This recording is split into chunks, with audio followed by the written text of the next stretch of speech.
علی بھائی آپ سے اگلا سوال ہے۔ عموماً علماء کرام کی جانب سے علماء دین کے فضائل میں دو احادیث بیان کی جاتی ہیں جن کی صحت سے متعلق معلوم کرنا ہے۔ پہلی حدیث ہے، میری امت کے علماء بنی اسرائیل کے انبیاء کی مثل ہیں، اور دوسری حدیث ہے، علماء کے قلم کی سیاہی شہید کے خون سے افضل ہے۔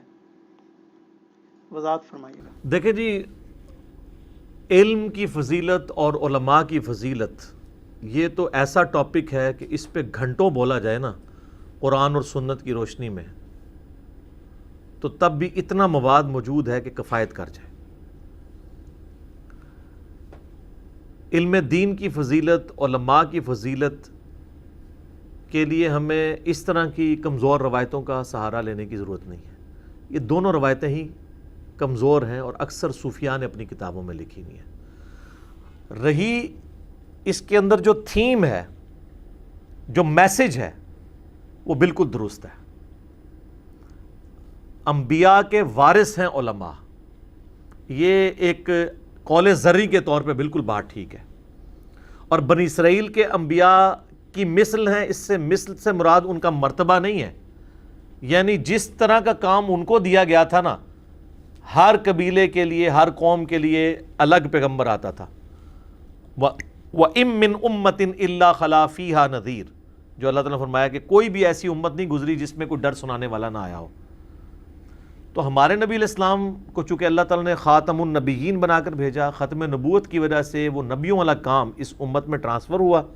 كُنتُمْ خَيْرَ أُمَّةٍ أُخْرِجَتْ لِلنَّاسِ تَأْمُرُونَ بِالْمَعْرُوفِ وَتَنْهَوْنَ عَنِ الْمُنكَرِ، تم بہترین امت ہو جو لوگوں کے نفع کے لیے نکالی گئی ہو، لوگوں کو نیکی کی طرف بلاتے ہو، برائی سے روکتے ہو۔ نبیوں والا کام ٹرانسفر ہوا، لہٰذا جو کام اگلے انبیاء کرتے تھے، نبی صلی اللہ علیہ وآلہ وسلم کے منصب نبوت، ختم نبوت کی برکت سے آپ کی امت کو ٹرانسفر ہوا، اور یہی اس امت کی فضیلت ہے اصل میں۔ تو ظاہر ہے وہ کام علماء ہی کر رہے ہوں گے۔ علماء سے مراد ڈگری والے علماء نہیں، جس کے پاس بھی علم دین ہے، جو صحیح بخاری میں حدیث ہے، بلغوا عنی ولو آیہ، پہنچا دو میری طرف سے خواہ تمہیں ایک آیت ہی آتی ہو۔ ایک آیت بھی کسی کو آتی ہے نا تو وہ اگلے کسی مسلمان کو یا انسان کو سکھائے گا، وہ اس کا عالم۔ بلکہ میں کہتا ہوں مسلمان تو ہر مسلم جو ہے وہ عالم ہوتا ہے۔ میرے بھائی، جسے وضو کا طریقہ آتا ہے، نماز کا طریقہ آتا ہے، غسل کا طریقہ آتا ہے، روزے کے بنیادی مسائل اسے پتہ ہیں، یہ تو وہ ساری چیزیں جو ہمیں فرض چیزیں ہیں، ہمارے لیے سیکھنا فرض ہے، تو وہ ان ساری چیزوں کا عالم تو ہے نا۔ رہا کلی عالم، وہ تو اللہ ہی ہے پھر، یا اس کے پیغمبر ہیں جو اللہ نے ان کو سکھایا۔ باقی سب لوگ تو جزوی طور پہ اپنے آپ کو عالم کہہ سکتے ہیں نا۔ تو یہ جو بات ہے مثل انبیاء ہیں، اس سے مراد ہے انبیاء والا کام۔ رہا جو دوسری حدیث کے علماء کے قلم کی سیاہی جو ہے وہ شہید کے خون سے افضل ہے، تو تھیم میں تو بات بالکل درست ہے۔ دیکھیں علماء نے جو محنتیں کیں اور انہوں نے دین امت تک ٹرانسفر کیا، مثلا امام بخاری، امام مسلم کی میں بات کرتا ہوں کہ جو جہاد کے فضائل ہیں کہ اللہ کی راہ میں جو مارا جائے اس کو کیا کیا فضیلتیں ملنی ہیں، یہ فضائل احادیث میں وارد ہوئے۔ ان احادیث کو امام بخاری، امام مسلم کی قلم کی سیاہی نے آگے ٹرانسفر کیا ہے نا۔ اب ان احادیث کو جو پڑھتا ہے اس کے دل میں جذبہ پیدا ہوتا ہے، یا اسی طریقے سے قرآن جن علماء کے ذریعے ٹرانسفر ہوا، قرآن کو پڑھ کے جہاد کی آیات، قتال کی آیات کی وجہ سے اللہ کی راہ میں جان دینے کا جذبہ انسان کے دل میں پیدا ہوتا ہے۔ یہ جو موٹیویشن پیدا ہوتی ہے، اس کے اگینسٹ کوئی شخص اللہ کے لیے جان دے دیتا ہے، تو یقیناً اس کے خون سے افضل ہے اس عالم کے قلم کی سیاہی کہ جس نے اس کے اندر یہ موٹیویشن پیدا کی ہے۔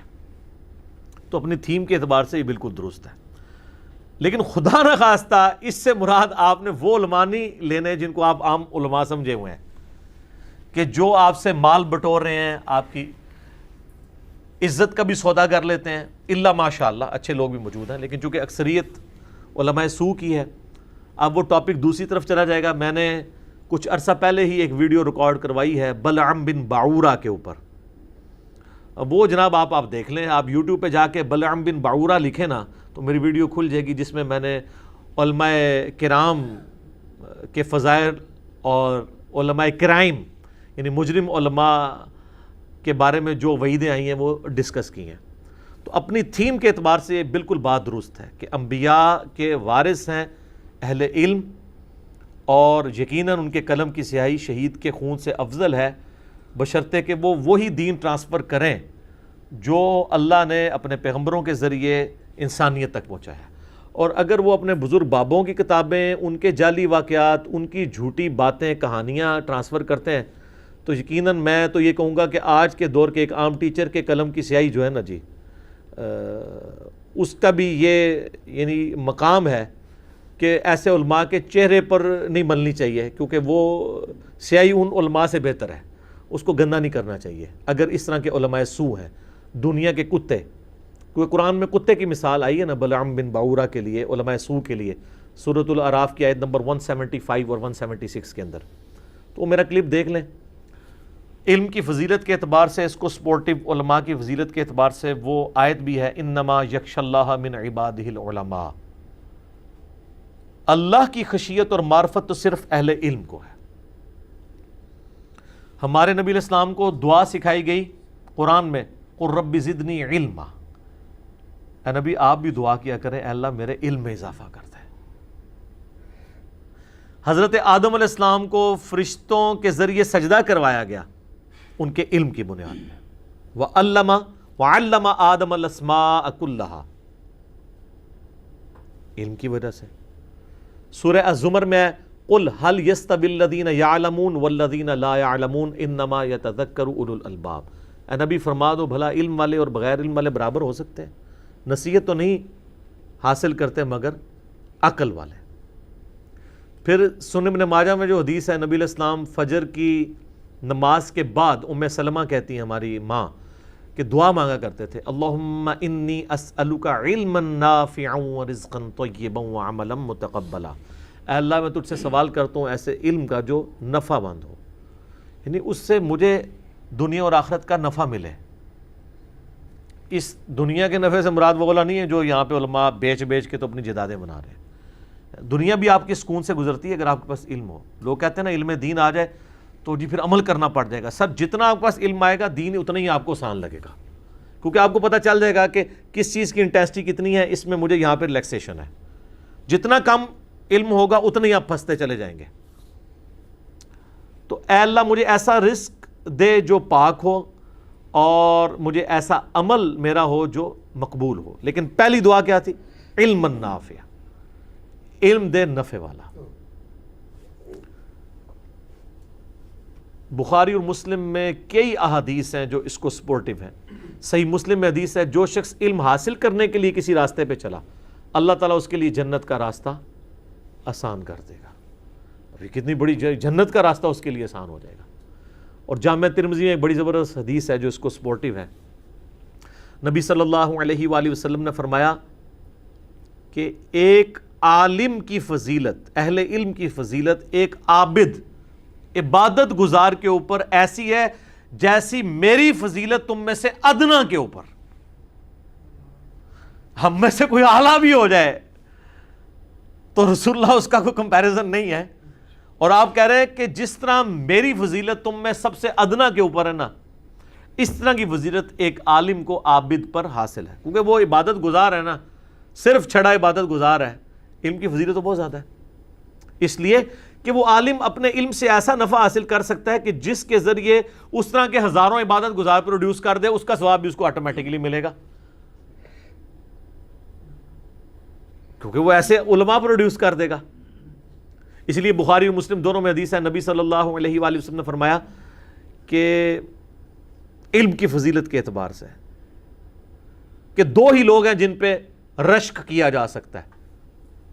ایک وہ جس کو اللہ نے مال دیا ہو اور وہ اللہ کی راہ میں خرچ کرتا ہو، اور دوسرا جس کو اللہ نے علم و حکمت دی ہو، اس کے ذریعے لوگوں میں فیصلے کرتا ہو، لوگوں کو دین سکھاتا ہو. یہ دو ہیں جن کے اوپر کسی نے اگر حسد کرنا ہے نا، یعنی وہ حسد رشک کے معنوں میں کہ یار منو بھی ہے کچھ مل جائے، تو یہ دو ہیں. اچھا وہ ترمذی کی حدیث کی طرف واپس آئے. آپ نے فرمایا جس طرح میری فضیلت تمہارے ادنا کے اوپر ہے، ایک عالم کی فضیلت ایک عابد کے اوپر. پھر آپ نے فرمایا کہ ایک عالم کے لیے آسمانوں میں فرشتے اور زمین و آسمان کے درمیان جتنی مخلوقات ہیں زمین پہ جو مخلوقات ہیں، حتیٰ کہ پانیوں میں مچھلیاں اور بلوں میں چیونٹیاں بھی اس کے لیے دعا کرتی ہیں. سارے ظاہر ہے وہ تو لوگوں کی زندگیاں بدل رہا ہے نا جی.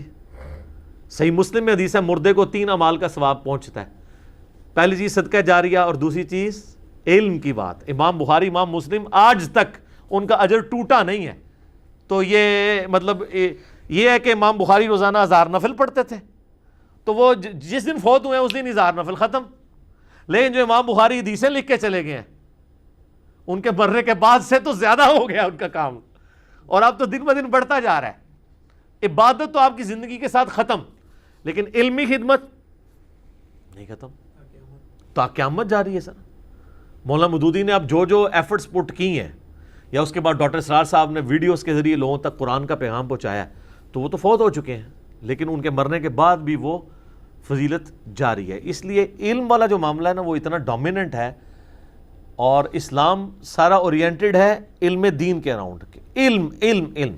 لیکن میں یہاں پہ عرض کروں، بعض علماء جو ہے نا وہ انتہائی بے عمل ہوتے ہیں، اور ان کو اگر کوئی کہتا ہے نا یار یہ نماز جماعت سے نہیں پڑھتے، تو وہ آگے سے اس طرح کی حدیثیں سناتے ہیں کہ جی وہ عالم کا تو سونا عبادت گزار کی عبادت سے افضل ہے. سر سونا اس وقت افضل ہے کہ عبادت، ویسے تو یہ روایت بھی کمزور ہے، اگر کوئی صحیح بھی مان لے، عبادت گزار کے تہجد کے نفل پڑھنے سے ایک عالم کا ٹائم کے اندر سونا، فجر ٹائم سوتے رہنا نہیں، ٹائم کے اندر سونا افضل ہے. کہ جب وہ اٹھے گا، چلے وہ تہجد کے لیے نہیں اٹھا، فجر کے وقت اٹھا ہے، فجر کے بعد وہ کتنے لوگوں کو قرآن کی تعلیم دے گا، اور ان کی نسلیں سنور جائیں گی، اس قیامت تک آنے والی نسلوں کے اعمال کا ثواب اسے ملے گا. تو اس اعتبار سے کہا گیا کہ وہ عالم کا سونا. یہ نہیں کہ عالم سوئے ہی رہے، مطلب نہ وہ نماز پڑھے نہ کوئی نیکی کا کام کرے، سوتے ہی رہے تو افضل ہے. نہیں، اسلام میں ہر چیز بیلنس کے ساتھ ہے. علم اور عمل جوڑا ہے. صرف علم کوئی چیز نہیں ہے اگر وہ اس پہ عمل نہیں کرتا، اور صرف کوئی عمل کرتا جا رہا ہے اور اس کو علم نہیں ہے کہ میں نے نماز کیسے پڑھنی ہے، تو وہ قرآن میں ہے نا پارہ نمبر 30 کے اندر، عمل کر کر کے تھک جانے والے، عاملۃ ناصبہ، عمل کر کر کے تھک جانے والے. عمل کریں گے تو اس میں آپ کانٹیکسٹ میں حضرت ابن عباس کا باقی لوگوں کے اقوال پڑھیں صحیح بخاری کے اندر، کہ اس سے مراد عیسائیوں کے راہب ہیں. عبادت گزار تو تھے، لیکن اپنے شرکی عقائد کے ساتھ شریعت کو کیا چیز مطلوب ہے اس کو چھوڑ کے انہوں نے اپنے کرائٹیریے قائم کیے تھے. اسی لیے ہم کہتے ہیں نا کہ جو صوفیاء ہیں، اگر انہوں نے اللہ کو راضی کرنے کے لیے کوئی طریقے ڈیوائز کیے ہیں، تو وہ طریقے اللہ کی بارگاہ میں صرف اس وقت قابل قبول ہوں گے جب وہ اللہ کے پیغمبر سیدنا و مولانا امام اعظم محمد رسول اللہ صلی اللہ علیہ وآلہ وسلم کی تعلیمات کے مطابق ہوں گے. اگر وہ تعلیمات کے مطابق نہیں ہے نا، تو یہ سورۃ الغاشیہ میں ہے نا، هل اتاک حدیث الغاشیہ وجوہ یومئذ خاشعہ عاملۃ ناصبہ. عمل کر کر کے تھک جانے والے لوگ، لیکن اینڈ رزلٹ زیرو ہے، کیونکہ نبی کے پیٹرن پہ نہیں ہے. اللہ تعالیٰ نے رول ماڈل نبیوں کو اسی لیے بنایا کہ کوئی شخص اللہ تعالیٰ کے معاملے میں غلوب بھی نہ کر جائے. اللہ کن باتوں سے خوش ہوتا ہے اس کا فیصلہ پیغمبر کی تعلیمات کی روشنی میں ہوگا جو اللہ تعالیٰ نے خود سکھائی ہیں. تو عالم کی بہت فضیلت ہے. ہم تو بلکہ اس پلیٹ فارم نے تو علم کو ہی اجاگر کیا ہے، اہل علم کو، لیکن وہ اہل علم جو ہمیں بتاتے ہیں قال اللہ و قال رسول، وہ علماء نہیں جو ہمیں یہ سکھاتے ہیں کہ جی آپ جو ہے وہ ہمارے بابوں کی عبادت کریں، وہ علماء نہیں، بلکہ اللہ اور اس کے رسول کی باتیں بتانے والے ہیں. تو سر ان کے لیے تو آپ جس طرح مرضی فضائل کی بات کریں نا، بڑے سے بڑے فضائل بھی وہ بھی ان کو حاصل ہیں. حتیٰ کہ علم کی ایسی فضیلت ہے کہ صحیح بخاری میں حدیث ہے، نبی علیہ السلام نے فرمایا اللہ تعالیٰ کبھی ایسا نہیں کرے گا کہ دنیا سے علم کو اس حال میں اٹھائے کہ علماء کے سینوں سے اسے سلب کر لے، بلکہ اللہ تعالیٰ علماء کو ہی اٹھا لے گا قرب قیامت میں، اور پیچھے جاہل بچ جائیں گے جو علم کے بغیر فتوے دیں گے، خود بھی گمراہ ہوں گے اور اوروں کو بھی گمراہ کریں گے. یہ وہ بخاری کی حدیث ہے جو میرے اوپر لوگ فٹ کر رہے ہوتے ہیں، ٹھیک ہے، حالانکہ یہ حدیث ان کے اوپر، ان کے بزرگوں کے اوپر خود فٹ ہوتی ہے. اس میں الفاظ ہیں بغیر علم کے فتویٰ دیں گے. علم سے مراد یہ سمجھ رہے ہیں ہماری ڈگری، علم سے مراد یہ ہے جو کتاب و سنت میں لکھا ہوا ہے. ایک بندہ کہتا ہے قرآن میں لکھا ہوا ہے سود حرام ہے، اور اللہ رسول سے جنگ ہے، سورہ البقرہ آیت نمبر 279. تو یہ علمی بات ہے. علمی بات یہ نہیں ہے کہ اسے یہ کہا جائے کہ یار تیرے پاس ڈگری ہے، نہیں تو سورہ بقرہ سے بھی بے شک آیت پیش کرے، میں نے نہیں سود کو حرام ماننا. یہ ہو سکتا ہے کیا؟ پھر تو وہ پھر خود جاہل ہوگا. تو جو بندہ کہتا ہے بخاری میں لکھا ہے، مسلم میں لکھا ہوا ہے، تو وہ بیسیکلی آپ کو علم کے ساتھ جوڑ رہا ہے. تو وہ علم کے ساتھ فتویٰ دے رہا ہے. بغیر علم کے تو یہ لوگ فتوے دے رہے ہیں کہ جی میرے خیال میں، نہ کبھی کوئی آیت پڑھی نہ کوئی حدیث پڑھی، اور فتوے بھی جب دے رہے ہوتے ہیں تو وہ جی فتاوی العلمگیریہ میں لکھا ہوا ہے، جی رد المختار میں لکھا ہے، جی در مختار میں لکھا ہوا ہے، یہ حوالے دے رہے ہوتے ہیں.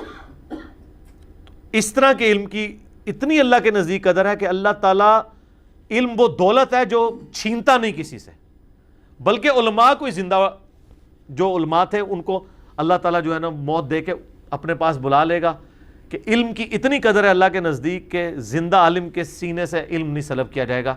جب علم کو ختم کرنا ہوگا تو علماء کو موت دی جائے گی. تو وہ علماء وہ ہوں گے اہل علم جو واقعی کتاب و سنت سے آپ کو بات کر رہے ہوں گے. وہ علماء نہیں جو آپ کو بزرگ بابوں کی کہانیاں بتا رہے ہوں گے، جو بتا رہے ہوں گے آپ کو اطیعوا اللہ و اطیعوا الرسول، جو آپ کو اجماع امت کے مطابق بات کر رہے ہوں گے. ہاں جہاں کہیں پہ جدید فقہی احکام و مسائل ہیں وہاں پہ اجتہاد تو اسلام کا حصہ ہے، لیکن اگر آپ یہ سمجھیں کہ اجتہاد کی بنیاد پہ آپ نے کتاب اللہ، سنت اور اجماع کو ہی آپ نے فارغ کر دینا ہے، تو سر پھر عقیدہ تو میرے بھائی پھر نص قطعی سے ثابت ہونا چاہیے، اجتہاد سے نہیں. اب یہ عقیدہ لکھ دیا نا، المحنت کے اندر بھی لکھا ہے دیوبندیوں نے، اور بریلوی تو اسے ویسے ہی بیان کرتے ہیں کہ نبی علیہ السلام کی قبر مبارک اللہ تعالیٰ کے عرش سے، خانہ کعبہ سے، کرسی سے بھی افضل ہے. ہم جب کہتے ہیں یہ کہاں لکھا ہوا ہے تو وہ پہلا فتویٰ لگائیں گے گستاخی کا. بھئی گستاخی کہاں سے ہوئی؟ ہم تو رسول اللہ کو اشرف المخلوقات مانتے ہیں. نبی علیہ السلام کی خود مبارک جو آپ علیہ السلام کی پرسنالٹی ہے وہ مخلوق میں سب سے افضل ہے، اللہ کے عرش سے بھی افضل ہے. لیکن آپ کہہ رہے ہیں کہ نبی علیہ السلام کی قبر مبارک، وہ کہتے ہیں نہیں وہ جی اب یہ بھی ایک کہانی چل رہی ہے نا جی، جہاں انسان جس مٹی سے بنایا جاتا ہے نا وہیں پہ اس کی جا کے قبر بنتی ہے. تو وہ جو حضور علیہ السلام کے جسم کے ساتھ، ہم نے کہا کہ قبر کا وہ حصہ جو آپ کے جسم کے ساتھ ٹچ ہوا ہے، تو وہ وہی حصہ ہے جہاں سے خمیر اٹھا کے حضور علیہ السلام کا جسم مبارک بنایا گیا تھا. چلو جی پہلے تو آدھی کہانی تو آپ کی وہ نور والی ختم ہوئی نا، جو ہم کہتے ہیں نور ہدایت ہے، آپ کہتے ہیں نہیں وہ تو آپ تو اب مٹی اور خمیر کی بات کر رہے ہیں قبر مبارک سے، تو اپنے ہی گاٹے فٹ ہو رہی ہے. اچھا دوسری بات کہ مٹی اگر کوئی افضل تھی نا تو وہ تھی جس سے حضور علیہ السلام بن چکے ہیں.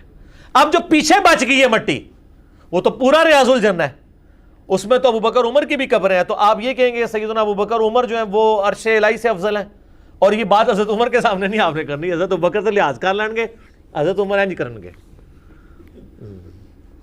کیونکہ یا تو حضور علیہ السلام کی مجلس میں ہوا تو وہ تو کہیں گے یا رسول اللہ اجازت دیں، تو اگر انہوں نے دور خلافت ہوتا ہے نا اجازت بھی نہیں کسی کو لینی سیدھا. یہ سب کہانیاں انہوں نے کرائی ہوئی ہیں. علم دین کی فضیلت ہے، کوئی شک نہیں ہے، عالم دین کی بھی فضیلت ہے، لیکن عالم نہ ہو، عالم کہتے ہیں دنیا کو، عالم علم والا، زبر اور زیر سے کتنا فرق ہے. اکثر عالم عالم پرست ہیں، یعنی دنیا کے کتے بنے ہوئے ہیں، الا ماشاء اللہ. یہ کتے کا لفظ اس لیے استعمال کر رہے ہیں کیونکہ میرے اللہ کو یہ بڑا محبوب ہے علماء سو کے لیے، تو میرے پاس تو اس سے پیارا لفظ نہیں ہے نا. جس طرح وہ اس دن ہی بتا رہے تھے شعیب بھائی، وہاں پہ کہیں درس قرآن کسی نے دیا تو اس میں وہ گائے کا ذکر آ گیا. اب وہ پینڈو بندہ بیٹھا، اس کو کیا پتا کہ سورۃ البقرہ کا مطلب ہی گائے ہے، ٹھیک ہے. اب باہر نکل کے کوئی بات نہیں ہے تو وہ کہہ رہے ہیں دیکھو جی انہوں نے قرآن گاں کاٹ دیتی ہے، قرآن گاں کی تو آ گئی. تو انہوں نے کہا بھائی جی صبر کرو، حالے تے خنزیر بھی آنا جے قرآن چ، کھوتا بھی آنا جے تے جناب کتا بھی آنا جے تے مکڑی بھی آنی ہے تے مچھر اور مکی بھی آنا ہے. تو ظاہر ہے سورۃ العنکبوت مکڑی ہے نا، مثال موجود ہے نا. اور یہ کتے کی مثال سورۃ الاعراف میں علماء سو کے لیے، گدھے کی مثال علماء یہود کے لیے سورہ الجمعہ کے اندر. اچھا ہمارے لوگوں کے پاس علم بھی نہیں ہوتا اور کانفیڈنس بھی اپنے عروج پہ ہوتا ہے. یہ کتنی عجیب بات ہے جس سانو تو نہیں پتا، جس طرح اسی تے بچپن تو قرآن ترجمے نال ہی پڑھ رہے ہیں نا، سانو نہیں پتا تو ایگزسٹ ہی نہیں کرتا۔ سر جن کے پیچھے آپ لوگ لگے رہے ہیں انہوں نے کبھی نہیں قرآن و حدیث پڑھ کے دیکھا، نہ کھول کے دیکھا کہ کیا چیزیں۔ تو واللہ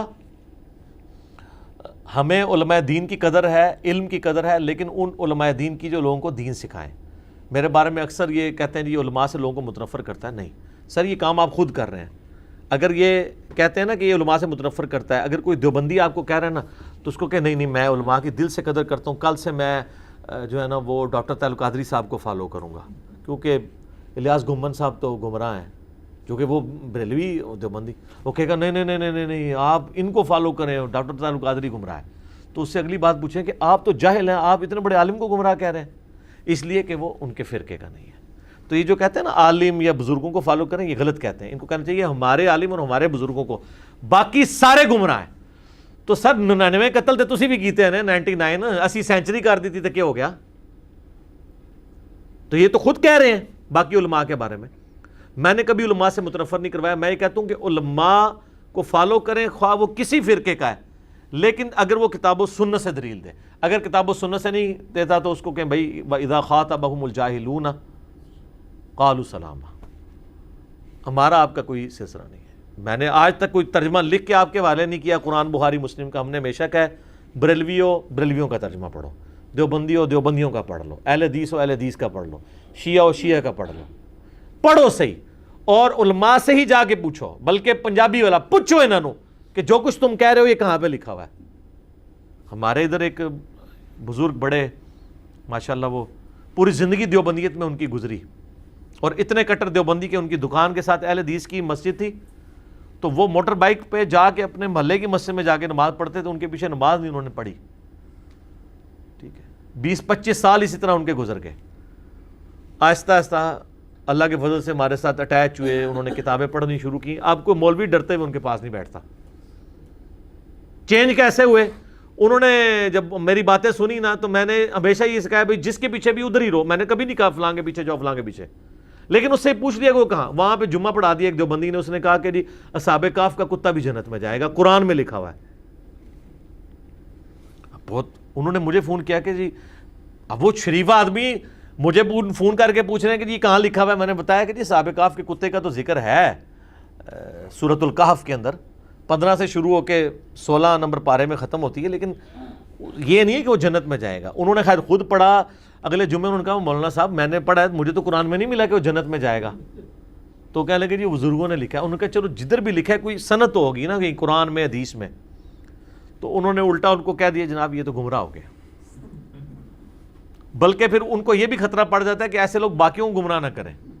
وہ بیچارے پھر بھی وہی نماز پڑھنے جاتے تھے، اتنا کچھ سن کے بھی، پھر ان کی موٹر بائک کی ٹینکی سے انہوں نے پیٹرول نکالنا شروع کر دیا، یعنی وہ پائپ نکال دیا، ٹینکی خالی ہو گئی تاکہ ادھر آنا ہی چھوڑ دے۔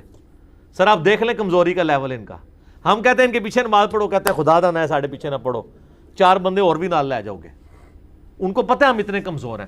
تو ایسے علماء جو بچارے اپنے فرقے کا، اپنی عوام کا دفاع نہیں کر پا رہے اپنے علم کی بنیاد پہ، تو علم تو ان کے پاس پاور نہ ہوئی۔ کہتے ہیں نا علم وہ خزانہ ہے جو چوری نہیں ہوتا، علم وہ تلوار ہے جو ٹوٹتی نہیں ہے۔ سر یہ دیکھا ہے ہم نے، اس پلیٹ فارم سے ثابت کیا ہے کہ سارے ٹوٹ گئے ہیں، ٹھیک ہے۔ دیکھ لیں کہاں پڑے ہیں، آ کے دعوے کرتے ہیں جی کروڑوں کے ہمارے فالورز ہیں، تو آپ ذرا سوشل میڈیا پہ دیکھ لیں کتنے لوگ ان کی ویڈیوز کو فالو کر رہے ہیں۔ تو اس طرح کچھ نہیں ہوتا، سچائی جو ہے نا وہ طاقت رکھتی ہے، اور اس علم کی ہم قدر کرتے ہیں، ٹھیک ہو گیا۔